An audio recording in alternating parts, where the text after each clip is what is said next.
ತಿಂಗಳ ಕೊನೆಯವರೆಗೂ ನಡೀತಾ ಇರುತ್ತೆ. 26 ಕೇಂದ್ರದಲ್ಲಿ ಸಕಲೇಶಪುರ ಮತ್ತು ಆಲೂರು ಕೇಂದ್ರದಲ್ಲಿ ಯಾವುದೇ ಖರೀದಿ ಆಗ್ತಾ ಇಲ್ಲ. ಹಾಗಾಗಿ 24 ಕೇಂದ್ರದಲ್ಲಿ ಒಂದು ಖರೀದಿ ಕೇಂದ್ರ ರಾಗಿ ಖರೀದಿಗಳನ್ನು ನಡೆಸಲಾಗ್ತಾ ಇದೆ. ಅದರಲ್ಲೂ ನಮ್ಮ ಅರಸೀಕೆರೆಯಲ್ಲಿ ಅತಿ ಹೆಚ್ಚು ಅಂದರೆ ಸುಮಾರು 10 ಕೇಂದ್ರಗಳಿವೆ. ಹೀಗೆ ಪ್ರತಿಯೊಂದು ತಾಲೂಕಿನಲ್ಲೂ ಸಹ 2 ಮತ್ತು 3 ಹೀಗೆ ರಾಗಿ ಕೇಂದ್ರಗಳನ್ನು ಸ್ಥಾಪನೆ ಮಾಡಲಾಗಿದೆ.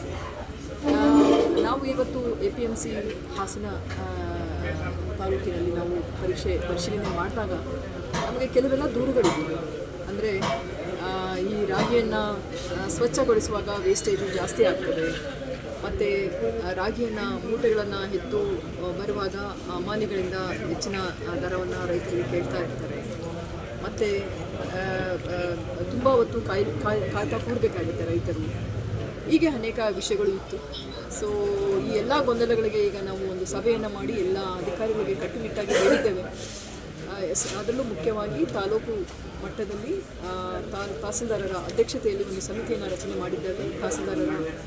ತಹಸೀಲ್ದಾರರು, APMC ಸೆಕ್ರೆಟರಿ, ನಮ್ಮ ಫುಡ್ ಶಿರಸ್ತಾರರು ಮತ್ತು ನಮ್ಮ ಉಪ ತಹಸೀಲ್ದಾರರ ಒಳಗೊಂಡಂತೆ ನಮ್ಮ ಫುಡ್ ಕಾರ್ಪೊರೇಷನ್ ಆಫ್ ಕರ್ನಾಟಕ ಅವರ ಸಿಬ್ಬಂದಿಗಳ ಜೊತೆಗೂಡಿ ಪ್ರತಿಯೊಂದು ಕೇಂದ್ರದಲ್ಲೂ ಸಹ ಯಾವುದೇ ರೈತರಿಗೆ ತೊಂದರೆ ಆಗದ ಹಾಗೆ ಮತ್ತು ಅವರಿಗೆ ಮೋಸ ಹೋಗ್ತಾ ಇರೋ ಹಾಗೆ, ಅಕ್ರಮಗಳು ನಡೆದೇ ಇರುವ ಹಾಗೆ